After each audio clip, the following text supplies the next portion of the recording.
On to our next segment with Mr. Dave Dolphin, pastor and church genius extraordinaire. Dave is known as the practical pastor, and when he said that he'd like to be part of Worship Summit Live, I was so excited. He's going to be talking about how to apply a large church vision in a small church. Instead of always working in the church, take a moment to step back and work on the church and your vision and the workflow of everything that you're doing. So I can't wait for you to learn a little bit about this. What an insightful presentation. Let's get into it. There we go. Hi, Dave. Hey, Paul, how you doing? I'm doing great. We're in the midst of an awesome worship summit and having so much fun here with the folks that are here in Pennsylvania and chatting with everyone from around the world. A lot of people are excited to hear about your talk today, which will be all about how to kind of apply a large church vision in a small church. So I'm so excited to hear what you have to talk about today. Well, thank you so much for having me on.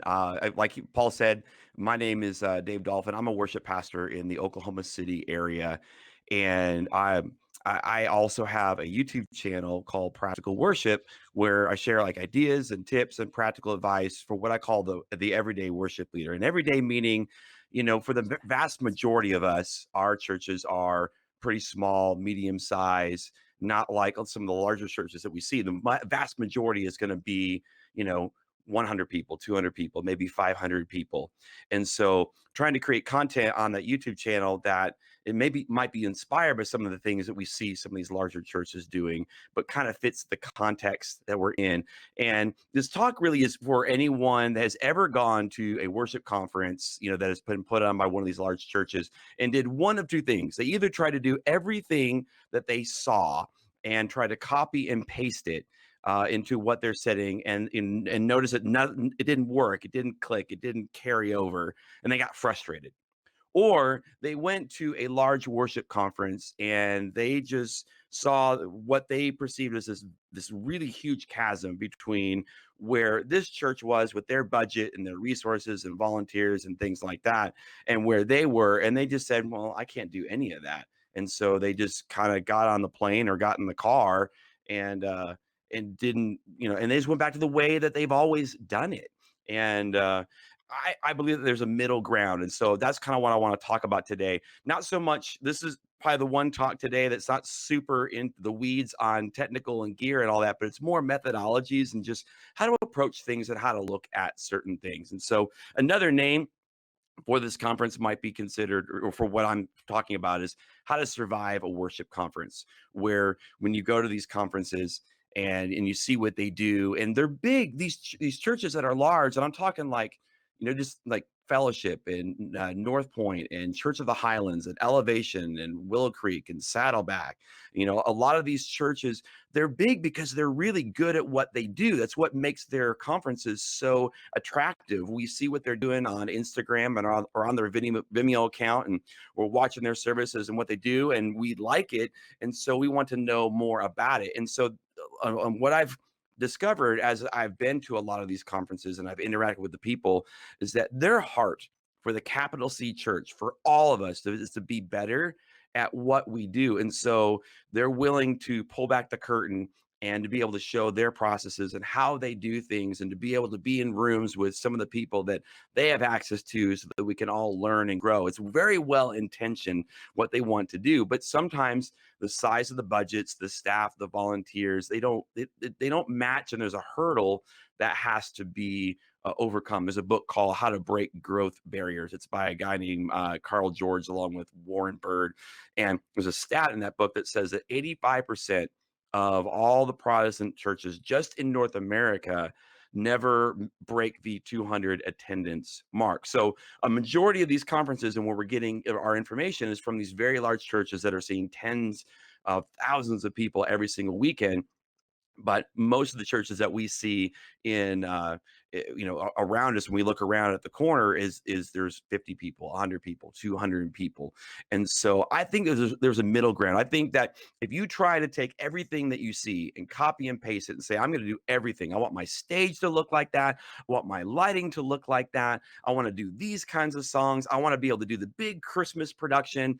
And you try to copy and paste and do all those things. What you're going to do is find out that you're like really frustrated because when you it's kind of like the Pinterest fails. Like you see something on Pinterest and then you try to do it yourself, and whatever reason it just doesn't look like the picture, and so that's kind of frustrating. And then the amount of output that you're trying to do, where you're actually trying to do all these big ideas, and and you got volunteers that are coming every single night, you're burning them out, and so everyone's frustrated, and that doesn't work.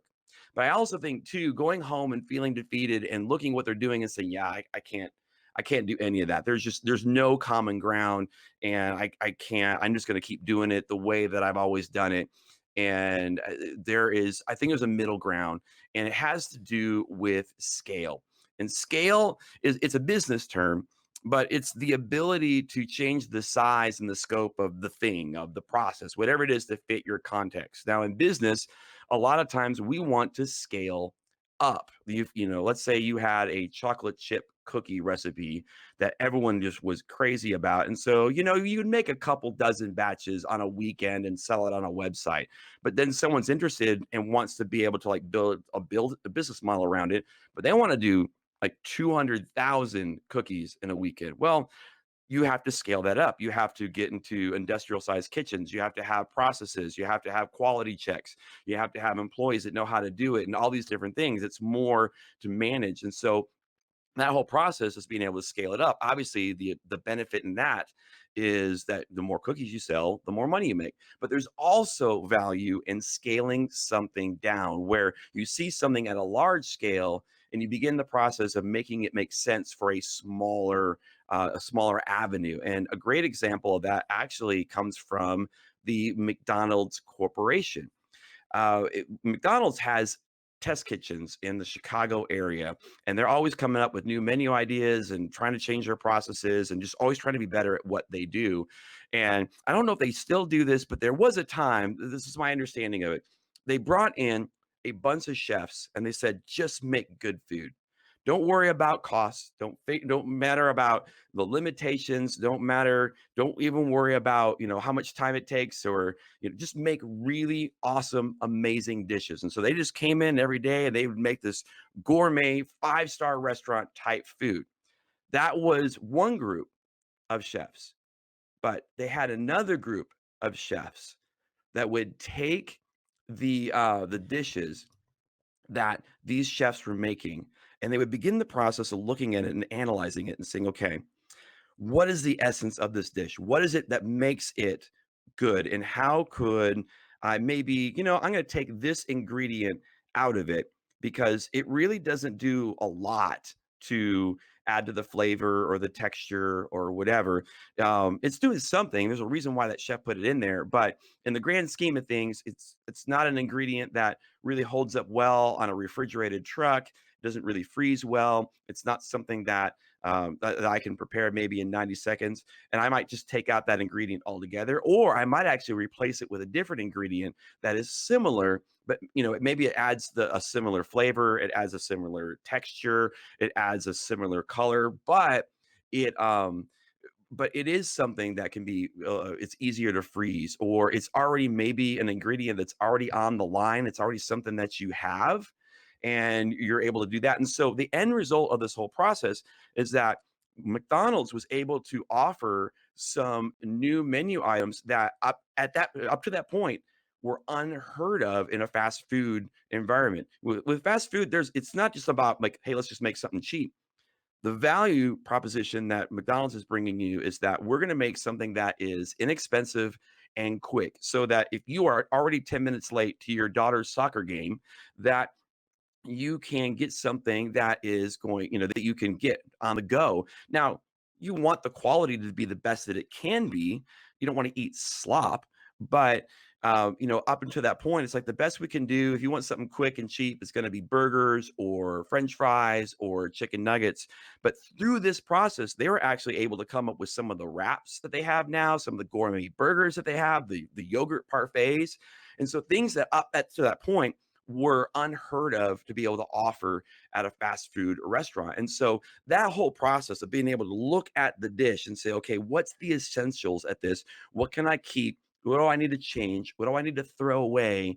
And be able to serve something that is going to meet a need. And so as a worship pastor, I've been in worship ministry for over 20 years, but vocationally on staff at a church. I've been at two churches now for about 7 years. And in the early days when I was really trying to figure out my ministry, and I was really trying to um, really figure out, what God had called me to do and how to lead and stylistically what I was good at. Um, there was just a process that I went through where I was, trial and error, and I wasn't even on staff at a church at the time. I was actually a volunteer drummer, and the main guy would just start giving me opportunities to say, "Okay, this weekend's yours," and it would free him up to do other things.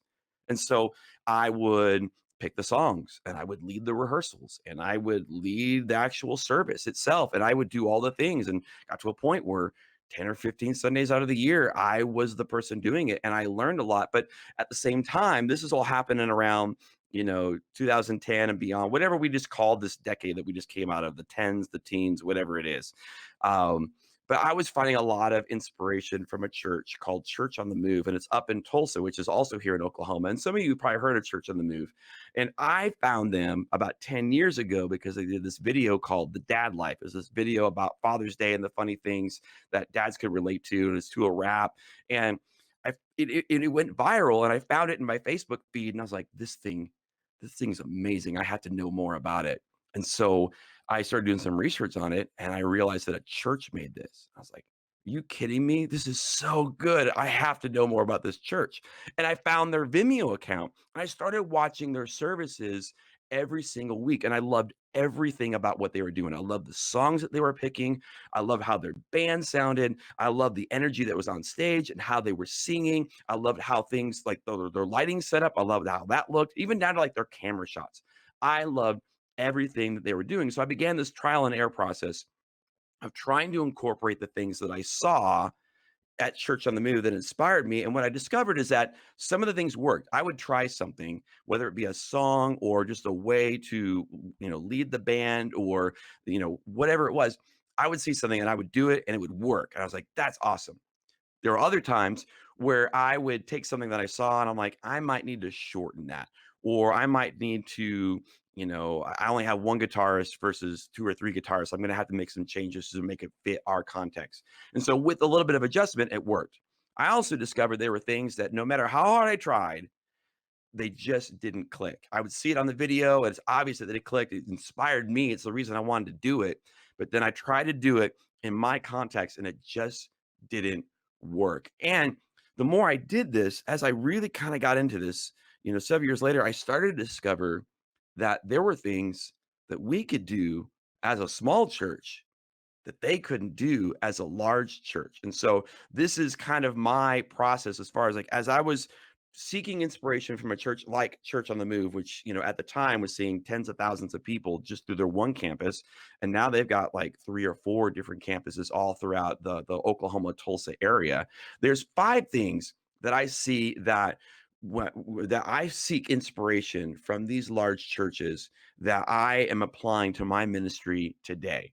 So the first one that I think that we can focus on is I see with these large churches a focus on quality, on excellence. And I'm going to talk specifically about music because there's a lot of things that our worship ministries do that might be, on in social media or photography or dance or drama or whatever. Let's talk about music because as worship pastors, music is kind of at the bread and butter of what we do. There's a lot of other creative things that we can do, but we are tasked first and foremost to help people engage in worship through the vehicle of music. And the thing is, I don't care how big you are, how small you are, it has to be good. The music has to be good. It has to be real and it has to be authentic.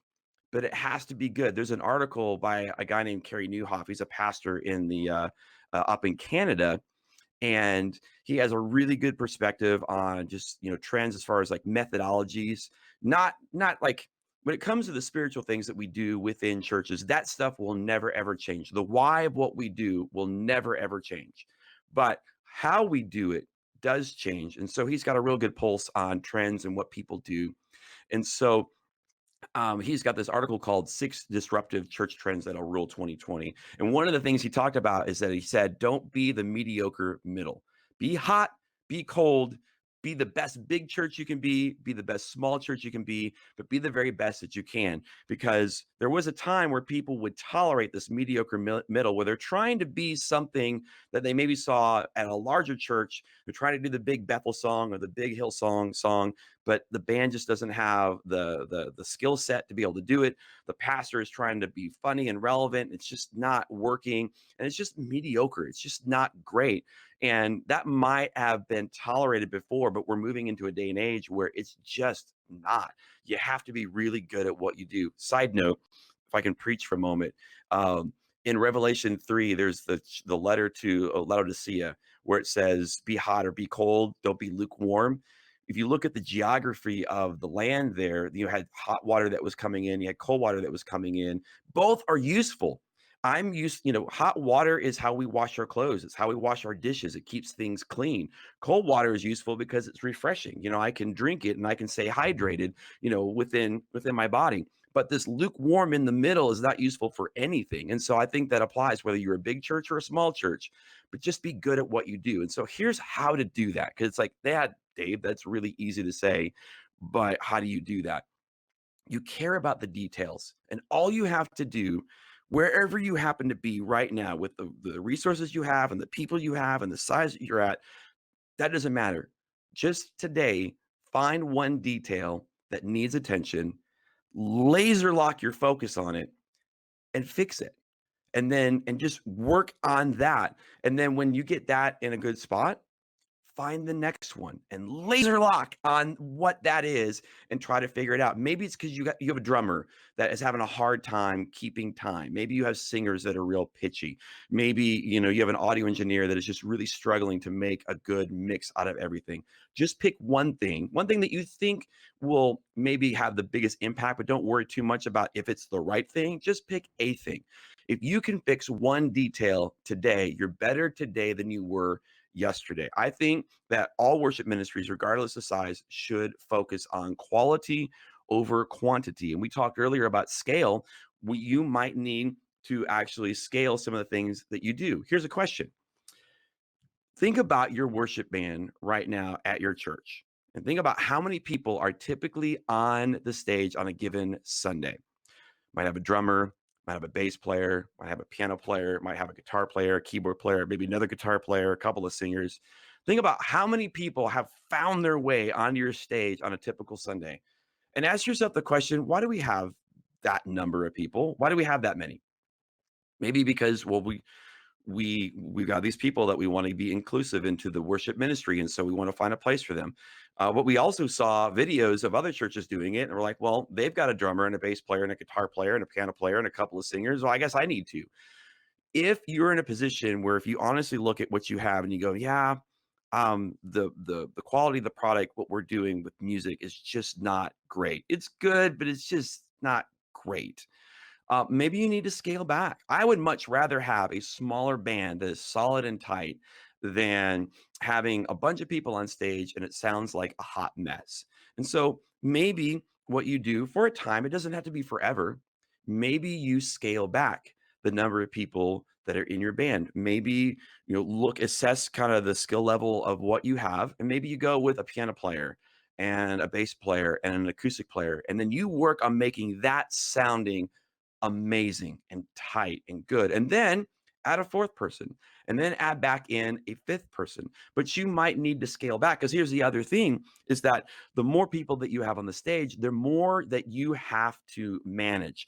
If you've got 10 people on stage, that's 10 different parts, different people. There's all these different things that you as the leader have to manage. And so if you can scale that back to maybe 2 or 3 people, It's going to allow you to be able to dial in some things and really focus on and get some things locked down.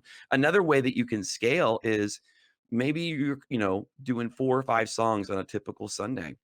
I would much rather do 2 or 3 songs and do them really well than do 4 or 5 songs mediocre. Maybe you have a conversation with your senior pastor and say, hey, could we dial back the number of songs at least for a moment? Because I really want the songs that we do to be good.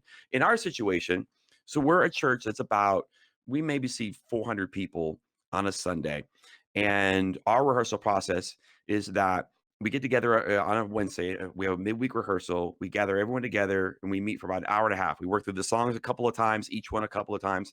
We do a full run through of all the songs together, like it was a real service. We record that. We put that on the planning center. We listen to that. We see where our problems are, mistakes, and we polish. We come back on a Sunday and we then work on some things that maybe needed some attention from Wednesday. We do one more run through with tech and everyone, and we practice running the service. That seems like a lot of time, but I know that my limitation is 4 songs. I can do 4 songs at that level. If I wanted to do 5 songs, it would take much more time, or it would take a higher caliber pro musician to be able to work that quickly. Sometimes I might even only have 3 produced songs that are like full band type songs. And then I'll have 1 song that I know is going to be easier to do. Maybe it's just a piano and a pad and 1 or 2 vocals and make that real nice kind of tender moment. Um, but I would, especially if like, let's take a song like Another in the Fire. Another in the Fire by Hillsong is actually a really difficult song to pull together. There's a lot of intricacies that happen with the kick drum patterns of the drums and the chimey things that the guitar player is doing, and the music and how it's sung is very syncopated, and you got to lock some things in. It takes some time. So when we introduced that song, the first time we brought it to the band, I made sure that we had 1 song that was really super simple, that would be easy. We could get it up and running in a few minutes so that I had the extra time that I might need to get the other song, Another in the Fire, get it up and running. And so you might need to scale back the number of songs you do, but if you focus on quality, you can. I think at the end of the day, people that are coming, you're going to serve your church and your congregation well if you do less songs with less people well versus more songs and more people, and it's just not great.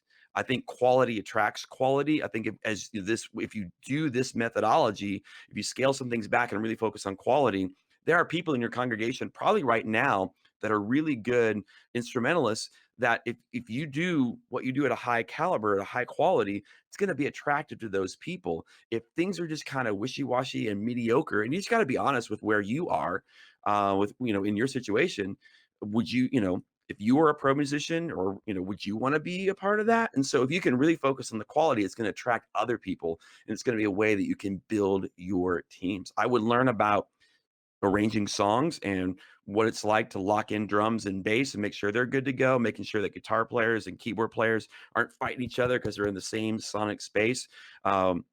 Really learning like when it should just be 1 singer, when it should be all the singers.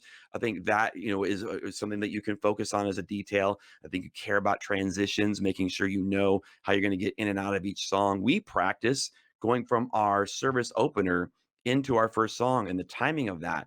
And it might, it's like, oh nope, 7 seconds isn't it? It's 8 seconds. We care about those little details, and because I believe that details take us from good to great. I think that you put a lot of intentionality in how you are preparing, and you're preparing your people so that when they show up to rehearsal, they have everything they need. They have the reference that they need to listen to. They have the chart, they have the lyrics, they have all the things so that they can be their very, very best. So one of the things that I see when I find inspiration from these large churches, what I see on Vimeo and at these conferences and all that, has to do with just focusing on quality. And I think you can do that in any size. You might need to adjust some things, but I think you can do that. I think the second thing that is inspiring about some of these large churches is a focus on knowledge. These large churches benefit from the knowledge of experts. They have some of the best people doing what they do, whether it is lighting designers or sound guys or singers or people running cameras. These are some of the best at what they do. And so they benefit from that. When you have pros and experts on your staff, it's going to make what you do that much better. Here's the thing though, is that we in these smaller and medium-sized churches, we can still benefit from those experts. I have interacted with so many people that are at these large churches that again have such a love for the capital C church that are willing to pour into other people. And so you can tap into that knowledge. It can be a phone call, it can be a Skype call, it could be taking someone to lunch. You look around your area and the large churches in your area and where the experts might be, and hunt them down, find where they are, and buy them lunch. I have learned so much. I have grown so much just because I took someone to lunch and I bought their meal for a $30 or $40 meal. I've been able to grow the ministry and be able to just ask really good questions and to be able to pick their brains. And so I can benefit from that knowledge. Something I've been known to do quite a bit is, every guy has their day rate. Everyone has their cost, that what it costs to bring them in and work with them for a day. Whether it is like sometimes they might be brought in to run sound for a big concert, but you can also pay their day rate and bring them into your church and have these experts work with your sound volunteers, work with your lighting volunteers, work with your singers. I've done all of this, by the way. I've brought in people from Church on the Move that helped us really dial in drum sounds and effects. I've had people come in and help us redesign how we do lighting and our approach to that and work with our people. We had a problem with stage presence, and everyone on stage kind of looked angry. Like they didn't, the joy they were singing about wasn't like, if you're happy and you know it, tell your face, that kind of stuff. And so brought in some people that we kind of worked on those kinds of things. And the bottom line is that we will spend money on a new soundboard. We will go to our finance team and say, hey, we need to have this new soundboard, and drop thousands of dollars on that. We didn't even know how to use the last soundboard. What if we put that on pause and we take some of that money and we bring in some of these industry experts, and pick their brain and say, what would you do if we dropped you into this situation? What would be the first thing you would do, and how would you address that? And maybe they don't do it one night. Maybe if they're close, maybe you bring them in 2 or 3 or 4 times. But I will tell you that money that you spend on knowledge will go such a long way, and you can benefit from the vast knowledge and expertise and talent that these large churches do. It just looks a little bit different. The third thing that I think you can focus on has to do with building a team. You can have a staff that looks just like these big churches, where, like, when you go to the conference and you see that they have creative directors and graphic designers and music directors, and there's all these like support staff that are just in the worship ministry or in the production ministry, you can do that too. It's just going to look different. They're going to be volunteers. They're not going to be able to produce at the volume that a full-time employee can. But if you look around, I bet that there are talents and abilities where you can build teams of people, and all of a sudden you start building an org chart that looks very similar to what some of these large churches have. Here's the benefit. We typically delegate, or this is what I've seen. We typically delegate the positions and the things that we have to. I have to delegate someone to play the drums because I can't play the drums and the acoustic guitar at the same time. I need to find someone to run ProPresenter because I can't run ProPresenter at the same time that I'm playing the keyboards. Like, I can't be in 2 places at once. And so we delegate those kinds of things. But what about the things that you can do? If you look at all your daily tasks that you have to do to get ready for Sunday, what are some things that on that list that yes you can do, but maybe someone else could do? In Ephesians 4, it says that he gave some to be apostles, some to be prophets, some to be evangelists, some to be shepherds, some to be teachers. Here's the point: to equip the saints for the work of the ministry, for building up the body of Christ. Our job as leaders is not to do all the ministry. We're actually here to equip the saints to do the work of the ministry. And the more that they can do, yes, we're having them play guitar. Yes, we're having them run sound. And that is the work of the ministry. But maybe it's bringing them into your process of picking songs and building the set list. Maybe I have someone that comes in every week and gets the room ready for rehearsal. Now I can do that, but I have someone else that comes in and they make sure that all the positions are ready, that the music is ready to go, that if we're using in-ear monitors and they have individual mixes, we save all those and we make sure that the last person's mix is saved and we bring in the new one for the new singer, making sure everything is ready so when they walk in, they can just start playing music. I can do that, but someone else can do that. And what that does is one, it frees me up to do other things, but two, I believe that that person was put in your church and has a purpose and a place and an ability. And when you empower them to be a part, there's buy-in, there's purpose, there's value that they can bring to the table. And you know what? They might actually do it better than you.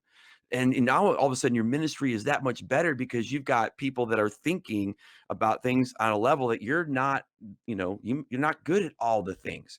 And I haven't done it at this church yet, but at a previous church, I had a team of 4 or 5 people that I would lead the ministry with. We would gather together at my house every Sunday night, about every 3 weeks, and we would talk about the songs that we were doing and set lists. We would talk about things that we wanted, where we want to see the ministry grow, whether that be drama or songwriting, and then how we were going to do that. And so with that team, we were able to accomplish so much. But they got day jobs and they're volunteers, that was at a church of 5 or 600. And so you can have a team of people that are around you that can help you do what you do. There's a term in business called focusing on your business, not in your business. And what that means is that you should work yourself in a position where you're working on your business. You are strategizing. You're trying to figure out what's the next thing. You're vision casting instead of being a cog in your business. There are things that you have to do at least on the front end, but you work very quickly to try to delegate some of those things. So you're working less in your business or in your ministry and working on your ministry. And that's how it grows to be bigger than you. So that's the third thing. The fourth thing that I would do is take some water. The fourth thing that I would do is I would focus on making creative moments. You can, when you see these large churches do these big, huge Easter productions and they do these big, large Christmas productions, you may not be able to do that at the level that you see them doing. Church on the Move has always done like this Christmas variety show that is multiple songs and choreographed and all these original songs, all these things that they're doing, and they're fantastic. And I don't have the resources to pull off something like that, but I can scale. And so maybe instead of a Christmas variety show, maybe I just pour all of my energy into one element for one service. Here's an example. 2 Christmases ago, this would be 2018. In 2018 for Christmas, we did this Advent dance piece. And we took a song. It's the Christy Knuckles song Advent, and we put together some narration to it and also a dance piece. And it was for one of our Christmas services. Well, there was hours and hours of time that went into writing the script, trying to figure out the thing, what's the story, what are we trying to communicate. There was choreographing that had to happen. There was rehearsals and pulling together a band and narration and all these different things. Film crews, because we wanted this to live outside of our just typical Sunday morning service. We wanted to have a nice video we could put on YouTube and Facebook and all that to be able to share with other people. And so we poured hours and hours and hours and hours of time and energy into this for one element for 5 minutes on a Sunday. And so you may not be able to do all the things, but you can do some of the things. You need to give your creative ideas time to cook. That idea, that Advent piece, started back in September. We worked September, October, November, and then it was the 1st of December that we did it. And for that one thing, but it was a very impactful moment. You may not be able to do as many as what you see the large churches do, but you can do some. Um, there are ways that you can see what these large churches are doing, and you might need to adjust them to make them fit your context, but you can be inspired by that. Here's an example. And for those, if, you know, for for Paul, whoever's running Switcher, if you want to throw up those first three slides and just kind of pass through them, let's say Easter 2017, there was a thing that the Church on the Move did a couple of Easters ago, where they had this scrim and they hung it from their stage, and it was all the way from the top and the bottom. It was like right on the front of the stage. So if you were in the room, there's kind of this hazy look to what they were doing. And there was a video that was kind of playing in the background, and and it was just kind of a little bit murky. And then like the big moment of the song, they pulled the pins and that scrim came falling down, and it was this this kind of neat moment of clarity, and it was super impactful in that room. Now the problem is that Church on the Move actually have at the time they had multiple campuses, and one in particular is this one in Bigsby, which is kind of a suburb of Tulsa, and their venue that they're renting out there is like 300, 400 people max, compared to a 2,500 seat auditorium. Well, you could hang a scrim from the top of your ceiling and try to drop it, but your ceilings are 12 feet high, and it's not going to have the same impact. So again, you have like the McDonald's chefs, you have to look back and you have to be able to see what is the essence of this. Well, it's kind of this murky, kind of not clarity thing. It's like, well, okay, if I can't do a scrim, what if I put haze in the room? What if I really amped up the haze and made the atmosphere kind of in the room a little bit murky? Um, and so that's what they did at their satellite campuses, and because they themselves, for their own purpose, had to do something different that fit the smaller venue of their satellite campuses. Another great example of this, the Church on the Move did this thing called Celebrate with Family. It was a Christmas thing they did back in 2010. And if we have those pictures, we can throw those up, where they had this really cool set of all these chandeliers and all these lamps. And I remember that just being warm. Like there's something about all that tungsten warm glow, orange lighting, and it was just super beautiful. Um, but um, eh, we in our room, we can't hang all these these ornate chandeliers and all that, and so like what can we do? And so for Christmas we did something where we put a bunch of lamps on our stage, and some of them were real ornate, some of them were real simple. We just try to keep it really eclectic, because again, that was the essence of what we saw at the Church on the Move thing. And we put this together, made a really warm um, set that we used for our 22nd and our 29th Christmas December time, which are typical services for us. They're typically not services that we have a lot of people at. They're a little bit less attended, and so we wanted to lean into the fact that they were going to be intimate, and so that really worked for us. So I think that there are times I think all of us can push those creative moments and do things beyond just a few songs. We're just not going to be able to do it at the level that they do. But even if you pour all that energy into one song for 5 minutes in one season, I think it's worth it. The fifth thing that I would say is that whether you're big or small, you focus on your strengths and you play to them. And I would say that the size of your church, is a strength.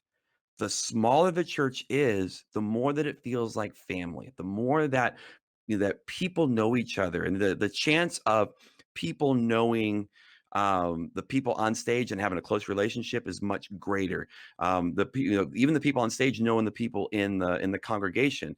Everyone, there's just a closeness that is there, and that's a strength. That's something that when you're at a large church in a room that seats 2,500 people, and you got a person that's on stage and someone that's at the very back of the room in the very last row, like connecting with them, they just feel like a number.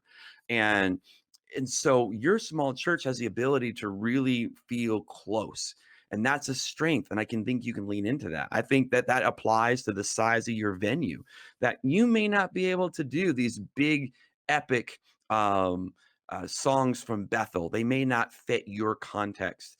You might have to ditch those, but those small intimate songs where it's just I'm trying to have a conversation with you, and just it seems like we're in my living room, and it's maybe just my acoustic and piano. Large churches can't really do that super well, but we can, and we can lean into those moments. One of the things that we saw as a strength with us is that we had a bunch of creative writers in our church. And so we created a blog, and we had them start making content 2 or 3 times a week that we put out on the internet, because we had this overabundance. We noticed that we had, for our size, we had a lot of creative writers. So how can we put this to use? And so they would write these blogs, and we put that on the internet, and we saw the traffic to our website double, and we saw like 60 countries that were represented in in the people that we were able to reach beyond the walls of our church, because we looked around and said, okay, what do we have to work with, and what can we do that can bless other people? And so I think that you can, I would enjoy being small. I don't think big, it doesn't equal good, and vice versa. God hasn't called every church to be big, and I think there's benefits to being a small church. I think that you be you. Seek inspiration from what these large churches are doing, but be what God has called you to be. And also remember that all these big churches started out small. So it's been wonderful hanging out with you. I want to spend a couple of minutes here. Talking about just some of the resources that I have available if you want to connect with me a little bit more. I did create a show notes page for this talk, and some of the pictures and things like that you can see, or if I mention an article, I have links to all of that. Some of the services I talked about at Church on the Move, those are available as well. If you go to practicalworshipblog.com/worship summit live, you can see all those resources and check those out. I do have a YouTube channel that, again, is really catered to the everyday worship leader in those small churches, in those medium-sized churches, when you're just, whether it is working with a band and trying to, work with volunteers, or song arrangement, or how do we set up our soundboard or lighting or that kind of stuff. Those are the kinds of videos that I like to produce and be able to help people with. I have a video coming out next Tuesday that is actually about how to make a traditional worship space look modern. And you can do that with lighting. Our venue was built in 2000 and it looks dated. And so, but we do this modern worship style. And so, how can we use lighting to make things look more modern? So, I walk you through the whole process. So that is upcoming. So, if you go to the YouTube channel, you can check that out, and you're able to see that. And if you subscribe, then you'll know when the new videos come up. There's also a podcast that I do, and what I love about the podcast is that I can bring some of these people that are used to being in these large churches, that have a lot of wisdom and guidance on things, and then I try to pull them into a space of like, okay, you're at a church of 200 people. What would you do in this situation? There's an episode coming out next Friday with a guy named Kurt Von Eschen. He is a part of the worship ministry and leads like the production teams and creative and all that over at Battle Creek Church in Tulsa. And we just talk about creating moments in our services and how we can do that and making details great again.